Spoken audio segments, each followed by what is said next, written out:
통해서 누가 내 옷에 손을 대었느냐, 누가 내 옷에 손을 대었느냐라는 제목으로 말씀 함께 나누겠습니다. 영화나 드라마에는 주연, 조연 그리고 엑스트라가 출연합니다. 사건 전개는 주연이 중심이 되어 진행되지만 주연을 뒷받침하거나 이야기의 긴장감을 해소해주는 역할은 조연이 합니다. 어떻게 보면 드라마와 영화에서는 주연보다 조연의 역할이 더 중요합니다. 조연이 감초 역할을 제대로 해주지 않으면 주연의 연기가 살아나지 않을 뿐만 아니라 이야기의 재미도 떨어집니다. 그래서 그런지 영화나 드라마를 보면 주연은 신인 배우가 맞는 경우도 있지만 조연은 연륜이 있고 경험이 많은 베테랑 배우들이 맞습니다. 그만큼 주연보다 조연의 연기가 더 중요하고 어렵기 때문입니다. 드라마에서 주연보다 조연의 연기가 더 뛰어나야 하듯 하나님의 일에서도 주연보다 조연의 믿음이 더 좋아야 합니다. 하나님의 일에도 조연이 있나 하는 생각을 하실 것 같습니다. 엄밀히 말하면 하나님의 일에는, 하나님 나라에서는 조연은 없습니다. 아무리 작은 일을 하는 사람이라도 하나님 앞에서는 모두 주인공이지요. 그러나 우리가 편리상 보이는 곳에서 비중 있는 일을 하는 사람을 주연, 그리고 보이지 않는 곳에서 비중 없는 일을 하는 사람을 조연이라 칭하고 설교를 진행해 보려 합니다. 자, 보이는 곳에서 비중 있는 일을 하는 사람과 보이지 않는 곳에서 비중 없는 일을 하는 사람 중에 누가 더 믿음이 좋아야 할까요? 보이지 않는 곳에서 조연처럼 일하는 사람의 믿음이 훨씬 더 좋아야 합니다. 보이는 곳에서 일하는 사람들은 사람들의 칭찬과 격려만으로도 힘을 낼 수가 있습니다. 그러나 보이지 않는 곳에서 비중 없는 일을 하는 사람들은 믿음이 없이는 그 일을 하기 어렵습니다. 자기의 수고를 아무도 알아주지 않는 곳에서 꾸준히 성실하게 충성을 다한다는 것은 보통 믿음이 아니고서는 불가능하기 때문입니다. 그래서 신앙생활에서는 조연의 역할을 하는 사람들이 믿음이 더 좋아야 하고 실제로도 믿음이 더 좋습니다. 우리는 명품 연기를 하는 조연을 씬스틸러라고 부릅니다. 주인공이 집중된 시선을 자기에게로 빼앗아가는 조연들이 씬스틸러이지요. 신앙생활에서도 씬스틸러 역할을 하는 사람들이 있습니다. 신앙생활에서 비중 있는 역할을 하는 사람은 아닌데도 불구하고 명품 믿음으로 하나님의 시선을 빼앗아가는 사람들, 그들이 바로 영적인 씬스틸러입니다. 성경에 등장하는 사람들을 떠올려 보십시오. 성경에서 믿음의 본을 보인 사람들은 대부분 조연들이었습니다. 우리가 알고 있는 믿음의 조상들 곧 아브라함, 이삭, 야곱, 요셉은 모두 장자가 아니었습니다. 장자가 아니었다는 말은 모두 조연으로 태어났다는 말과 같습니다. 다윗도 장자가 아니었고 사무엘 선지자도 엘가나의 가문에서는 장자가 아니었습니다. 예수님의 제자들도 사회적 지위가 높지 않은 그저 그런 평범한 사람들이었습니다. 성경의 인물들은 모두 처음에는 주연감이 아니었죠. 그러나 명품 믿음이 있었기에 믿음으로 하나님의 시선을 사로잡아 하나님 나라의 주인공이 되었습니다. 명품 연기가 대중의 시선을 사로잡듯 명품 믿음은 하나님의 시선을 사로잡습니다. 우리가 그래서 하나님 나라에서 주연이 되려면 우리에게도 하나님의 시선을 사로잡는 좋은 믿음이 있어야 합니다. 오늘 본문은 믿음으로 예수님의 시선을 사로잡은 혈루증 여인의 이야기가 나옵니다. 예수님께서는 12년 동안 혈루증으로 고통을 당한 여인을 고쳐주셨습니다. 그러나 사실 이 혈루증 앓던 여인은 처음에는 예수님의 관심 속에 있던 인물이 아니었습니다. 21절부터 24절에 나와 있듯이 예수님의 처음 관심은 회당장 야이로의 딸에게 있었습니다. 예수님은 야이로의 12살 먹은 어린 딸이 병들었다는 소식을 듣고 야이로의 집으로 가던 중이었습니다. 군중들도 예수님께서 무엇을 행하실지 궁금해 따라가고 있었습니다. 이 장면이 영화의 한 장면이라면 주연은 예수님과 야이로이고 따르는 무리들은 엑스트라입니다. 많은 엑스트라가 인산인해를 이루어 예수님을 이리 밀치고 저리 밀치며 따라가고 있었습니다. 이때 한 여인이 다가와 예수님의 옷에 손을 대었습니다. 예수님께서는 한시가 급한 상황이었지만 가던 길을 멈추시고 누가 내 옷에 손을 대었느냐라고 말씀하셨습니다. 제자들은 황당했습니다. 예수님, 아까부터 이렇게 많은 사람들이 애워싸며 밀치고 있는데 누가 예수님의 옷에 손을 대었느냐고 물으시면 어떻게 합니까? 라고 답변했습니다. 예수님은 제자들의 말을 듣는 둥 마는 둥 하시고 옷에 손을 댄 여인을 찾았습니다. 여인은 자신에게 이루어진 일을 깨닫고 예수님 앞에 엎드려 모든 일을 설명해 드렸습니다. 예수님께서는 따라 내 믿음이 너를 구원하였으니 평안히 가라. 내 병에 놓여 건강할지어다 라고 말씀해 주셨습니다. 혈증 앓던 여인에게 일어난 치유의 기적은 야이로의 이야기가 전개되고 있는 도중에 일어난 기적입니다. 그러니까 오늘 본문은 주인공의 이야기가 진행되는 중간에 조연 이야기를 잠깐 끼워 넣는 구조로 되어 있습니다. 잠깐 끼워 넣은 조연치고는 그 믿음이 주연급이지 않습니까?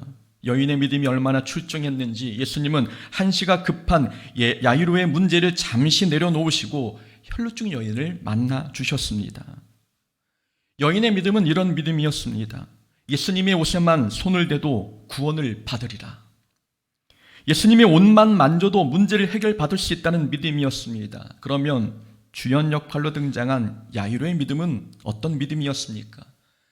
야이로는 예수님께 찾아와서 이렇게 부탁했습니다. 우리 집에 오셔서 내 어린 딸 위에 손을 얹으사 그로 구원을 받게 하소서. 야이로의 믿음은 예수님이 자기 집에 오셔야 문제가 해결된다는 믿음이었습니다. 옷만 만져도 낫겠다는 믿음과 예수님이 직접 오셔야, 그래서 기도해 주셔야 낫겠다는 믿음, 둘 중 누구의 믿음이 더 훌륭한 믿음이겠습니까? 우리는 3주 전에 병든 하인을 위해 예수님을 찾아갔던 백부장의 믿음을 살펴보았습니다. 백부장은 예수님께서 자신의 집까지 오실 필요 없이 말씀만으로도 하인의 병이 떠나갈 것을 믿었습니다. 백부장의 믿음은 말씀만으로도 문제가 해결될 수 있다는 믿음이었지요. 이 백부장의 믿음과 오늘 본문 혈루증 앓던 여인의 믿음이 비슷하지 않습니까? 말씀만 하옵소서, 그러면 내 하인이 낫겠습니다. 옷에만 손을 대도 구원을 받으리라. 두 사람의 믿음은 예수님의 시선을 사로잡을 만한 훌륭한 믿음이었습니다. 그러나 야이로의 모습은 나아만 장군의 모습과 비슷합니다. 나아만 장군이 자신의 나병을 고치기 위해 엘리사 선지자를 찾아왔습니다. 엘리사 선지자는 아람의 장군이 찾아왔지만 마중 나오지도 않고 종을 시켜 요단강에 가서 목욕하라 지시만 했습니다. 나아만 장군은 엘리사의 이런 태도에 크게 화가 났습니다. 자기 생각에는 선지자가 마중 나와 하나님의 이름을 부르며 환부 위에 손을 흔들어 나병을 고쳐줄 줄 알았습니다. 신비한 종교 의식을 행할 줄 알았는데 아무것도 하지 않으니 화가 치밀어 올랐습니다. 야이로도 예수님께서 딸의 환부에 손을 얹고 기도해 주시기를 원했습니다. 나아만 장군의 모습과 흡사합니다. 그러니까 어떤 사람은 말씀만으로도 병이 낫는다고 믿습니다. 그러나 어떤 사람은 본문의 여인처럼 본문의 나아만 장군처럼 신비하고 요란한 종교 의식을 거쳐야 문제가 해결된다고 믿습니다. 어떤 사람은 예수님의 옷만 만져도 문제가 해결된다고 믿지만 어떤 사람은 예수님께서 직접 환부를 만져주셔야 문제가 해결된다고 믿습니다. 우리는 어떤 믿음을 소유하고 있습니까? 우리의 믿음은 예수님의 시선을 사로잡을 만큼 명품 믿음입니까? 옷에 손을 대기만 해도 나을 수 있다고 믿었던 여인의 믿음은 오늘날 어떤 믿음으로 우리가 설명할 수 있을까요? 우린 첫 번째로 옷자락을 만지는 믿음이란 문제를 기도로 해결하려는 믿음입니다. 옷자락을 만지는 여인의 행위를 오늘날의 믿음 형태로 바꾸면 기도입니다. 예수님의 옷자락을 만지면 나을 수 있다고 믿었던 여인의 믿음이 오늘날에는 기도하면 하나님께서 해결해 주실 것을 믿는 것과 같습니다. 여인은 특별한 종교적 의식을 기대하지 않았습니다. 예수님의 능력이라면 내가 그분의 옷만 만져도 나을 수 있어 라는 믿음을 갖고 있었습니다. 우리는 이처럼 우리가 기도하면 하나님께서 문제를 해결해 주실 것을 믿고 있습니까? 어떤 사람들은 목사님이 기도해 줘야 응답이 빠르고 자신의 기도는 응답이 느리다고 생각합니다. 그게 맞는 말일까요? 기도는 예수님의 이름으로 하는 것입니다. 사람의 공로나 명성을 하는 게 아닙니다. 우리는 모두 부족하고 흠 많은 죄인입니다. 그래서 하나님께서는 우리에게 예수님의 이름으로 기도하라고 가르쳐 주셨습니다. 하나님께서 우리의 기도에 응답하시는 이유는 우리의 공로 때문이 아닙니다. 어떤 영험한 사람이 대신 기도해 줘서 응답받은 것도 아닙니다. 예수님의 이름 때문에 하나님께서 우리 기도에 응답해 주시는 것입니다. 나는 부족한 사람이지만 그래도 믿음으로 기도하면 하나님께서 응답해 주실 것을 믿는 것, 이게 옷자락을 만지는 믿음입니다. 혈루증 앓는 여인은 당시 종교적 기준에서 보면 부정한 사람이었습니다. 혈루증 환자가 앉은 곳은 부정해지니 다른 사람이 앉을 수 없었고, 혈루증 환자가 만진 곳도 부정해지니 다른 사람이 만질 수도 없었습니다. 그래서 혈루증 환자들은 가족과 사회로부터 격리되어 살아야 했습니다. 본문의 여인은 그렇게 12년을 살았습니다. 여인은 몸의 질병보다 외로움이 더 아팠을 것이고 사람의 시선을 통해 느끼는 죄책감이 더 고통스러웠을 것입니다. 그런데 이 여인이 예수님께 다가왔습니다. 누군가 이 여인이 돌아다니는 것을 보았다면 여인은 죽을 수도 있는 상황이었습니다. 그럼에도 여인은 용기를 내서 예수님께 다가와 옷자락을 만졌습니다. 여인은 자신이 부정한 사람이라는 것을 알았습니다. 그럼에도 자신이 예수님의 옷을 만지면 나을 수 있다고 믿었습니다. 여인의 믿음이 대단한 이유가 여기에 있습니다. 부정한 사람이 만진 모든 것은 부정해진다는 것은 당시에는 교리와도 같은 것이었습니다. 그런데 여인은 그런 종교적 기준과 사회 통념을 초월해서 예수님의 능력을 믿었습니다. 자신이 예수님을 만지면 예수님이 부정해지는 게 아니라 자신이 깨끗해질 것을 믿은 것입니다. 예수님의 거룩함이 자신의 부정함을 능히 이기고도 남을 것을 믿었습니다. 대단한 믿음이지 않습니까? 보통 순결함과 더러움이 부딪히면 더러움이 이깁니다. 하얀 옷에 먹물 한 방울만 튀어도 옷은 더러워집니다. 깨끗한 물에 잉크 한 방울만 떨어져도 물은 오염됩니다. 깨끗함과 더러움이 부딪히면 더러움이 이기는 게 자연 이치입니다. 그런데 여인은 그렇게 생각하지 않았습니다. 부정한 자신이 예수님을 만지면 예수님이 부정해지지 않고 예수님의 깨끗함이 자기에게 들어온다고 믿었습니다. 예수님의 능력을 믿은 것입니다. 그래서 옷자락 만지는 것을 주저하지 않았습니다. 그렇다면 우리도 기도하는 것을 주저하지 말아야 합니다. 우리가 아무리 극악무도한 죄인이라 해도 하나님은 우리 기도에 응답하십니다. 예수님께서 십자가에서 흘리신 보혈이 우리의 죄를 능히 덮고도 남기 때문입니다. 예수님의 거룩함과 여인의 부정함이 만났을 때 예수님이 이기신 것처럼 예수님의 보혈과 우리의 죄가 부딪히면 예수님의 보혈이 이깁니다. 그러니 나는 죄인이라서 하나님께서는 내 기도에 응답해 주지 않으실 거야 라고 생각하지 말아야 합니다. 하나님께서는 우리가 어떤 모습으로 기도하든 우리의 기도에 응답해 주십니다. 우리가 문제 해결을 위해 조용히 기도해도 하나님께서 응답해 주실 것을 믿는 믿음, 이 믿음이 옷자락을 만지는 믿음입니다. 두 번째로 옷자락을 만지는 믿음이란 실패를 예수님 만나는 기회로 삼는 믿음입니다. 12회를 혈루증으로 알아온 여인은 병 낫기를 위해 모든 수단과 방법을 동원했습니다. 26절 보니 여인은 많은 의사를 찾아갔지만 호전되기는커녕 병은 더 악화되었고 재산은 모두 탕진했습니다. 12년 동안 여인은 안 해본 것 없이 모든 것을 해봤습니다. 그러나 아무리 노력해도 좋은 결과가 나오지 않았습니다. 이럴 때 사람은 낙심하고 절망합니다. 이때 여인의 귀에 예수님에 대한 소문이 들렸습니다. 예수님께서 거라사 지방에서 귀신 들린 자를 고치신 소문, 중풍병자를 고치신 소문, 그리고 야이로의 딸을 고치시려고 이동 중이라는 소문도 들었습니다.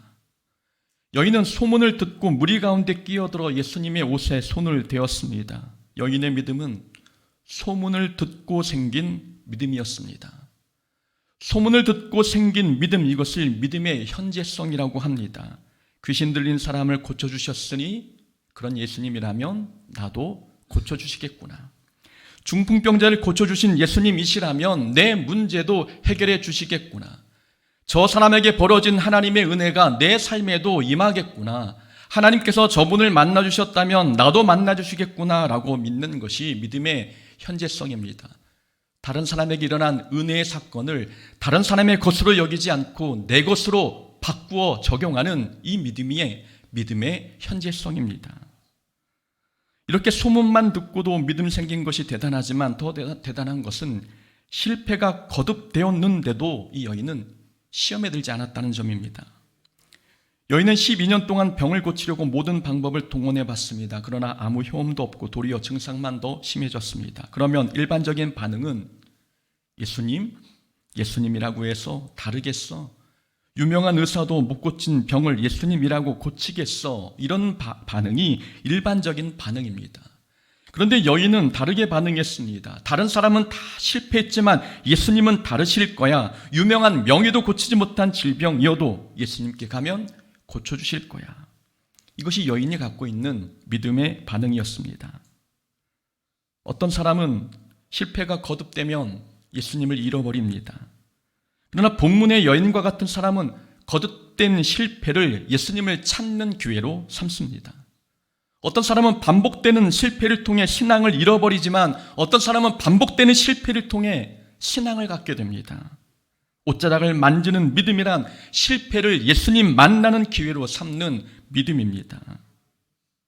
우리 중에도 실패를 통해 예수님을 만난 분들이 계십니다. 인생 잘 나갈 때는 하나님을 모르고 살다가 인생의 역풍을 만나 주저앉았을 때 그때 예수님을 만난 사람들이 있습니다. 인생이 승승장구할 때는 교회 가자는 지인의 말을 귓등으로 들었습니다. 그러나 모든 것을 다 잃고 나니 교회 가자는 말이 희망의 동아줄처럼 느껴져서 눈이 번쩍 뜨였습니다. 지금 당장 이 동아줄을 잡지 않으면 다음 기회가 없을 것 같아서 교회 나와 예수님을 만난 사람들이 있지 않습니까? 실패를 예수님을 만나는 기회로 삼은 자들입니다. 그 반대의 경우도 있습니다. 인생이 잘 나갈 때는 은혜 충만한 신앙생활을 했는데 사업이 실패하자 하나님을 원망하며 떠나버린 사람들이 있습니다. 인생이 잘 풀릴 때는 교회 가는 길이 그렇게 기뻤는데 하는 일마다 뜻대로 되지 않을 때는 교회 가자고 말하는 사람이 왜 그렇게 미운지 교회가 밥 먹여주냐며 핍박도 했습니다. 실패를 통해 예수님을 잃어버린 사람들입니다. 우리는 욥이 받은 고난을 알고 있습니다. 욥은 온전하고 정직하여 하나님을 경외하며 악에서 떠난 자였습니다. 욥이 하나님을 얼마나 경외했는지 욥은 죄 지을 여지가 조금이라도 보이면 바로 하나님께 번제를 드렸습니다. 그런 욥에게 모든 불행이 한순간에 찾아왔습니다. 한날 한시에 아들 7과 딸 3을 잃었고 모든 가축과 종들도 같은 날에 죽었습니다. 설상가상으로 욥은 온몸에 종기가 나서 질그릇 조각으로 몸을 긁지 않으면 편치 않는 하루를 보냈습니다. 혈루증 여인처럼 욥의 상황은 갈수록 더 나빠졌습니다. 욥의 모습을 보고 욥의 아내가 시험에 들었는지 이렇게 말했습니다. 당신은 이런 상황인데도 믿음을 지키겠느냐? 하나님을 욕하고 죽어라 라고 남편에게 욕했습니다. 욥의 아내는 고난이 지속되자 예수님을 잃어버린 것입니다. 그러나 욥의 고백은 어땠습니까? 내가 가는 길을 그가 하시나니 그가 나를 단련하신 후에는 내가 순금같이 되어 나오리라. 욥에게 고난은 믿음을 더 단단하게 만드는 기회였습니다. 수가성 여인에게 삶에 지속되는 갈증은 예수님을 만나는 통로가 되었습니다. 요셉은 갈수록 더 나빠져가는 상황을 통해 하나님의 일꾼으로 훈련받았습니다. 다윗은 지속되는 사울의 핍박을 통해 영성이 더 깊어져 시편을 기록하게 되었습니다. 지속되는 고난을 영적 성장의 기회로 삼은 사례들입니다. 반복되는 실패나 지속되는 고난이 우리에게는 어떤 역할을 하고 있습니까?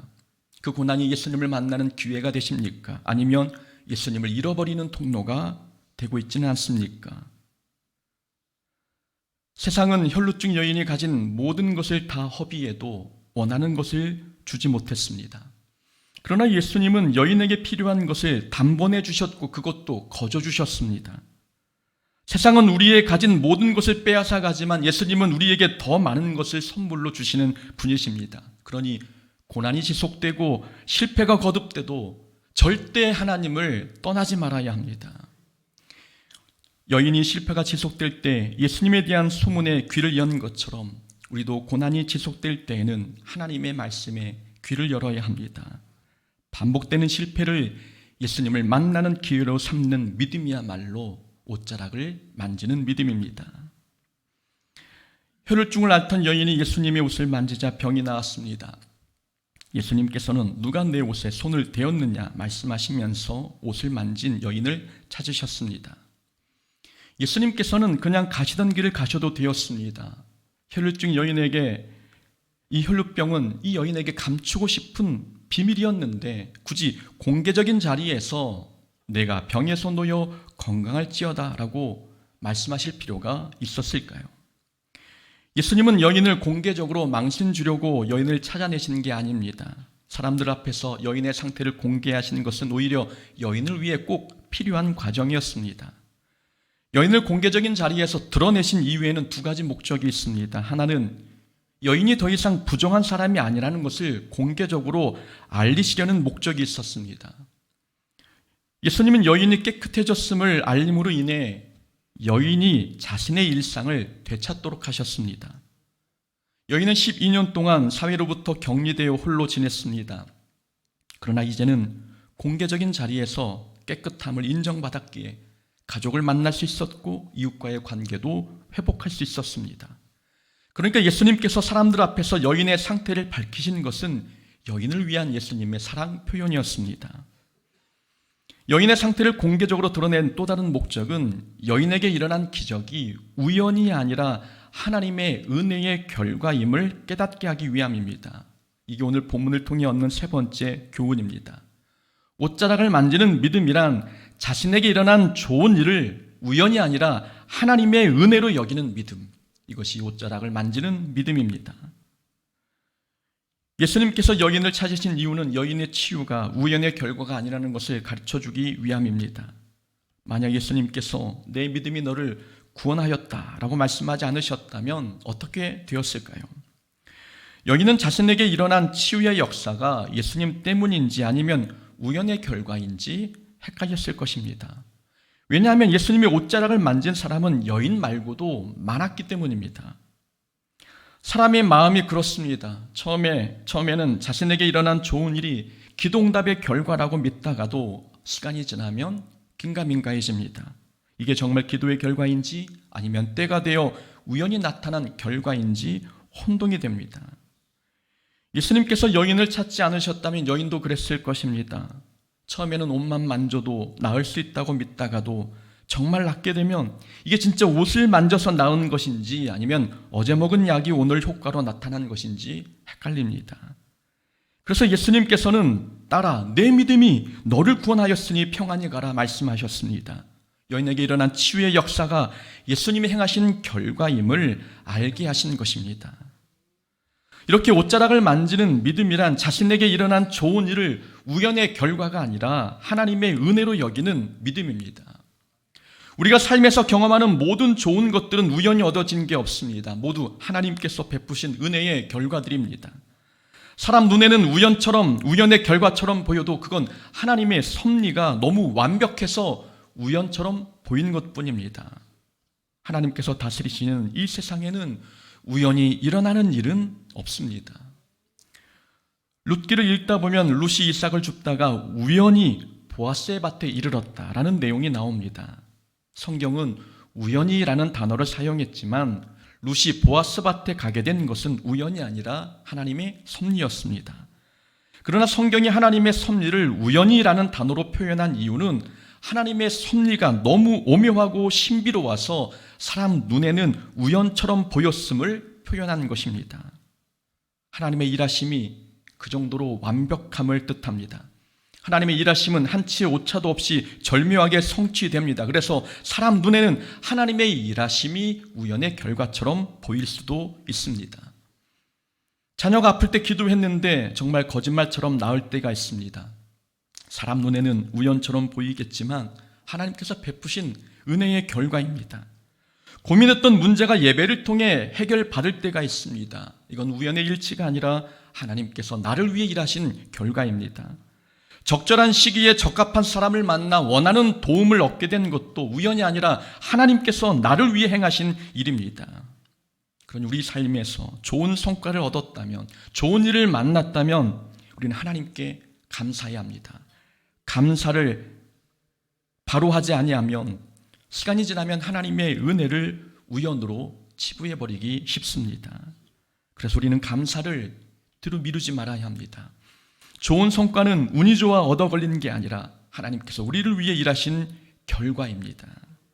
그래서 우리에게 필요한 믿음은 삶에서 경험하는 좋은 일은 하나님의 은혜로 여기는 믿음, 이 믿음이 우리에게 필요합니다.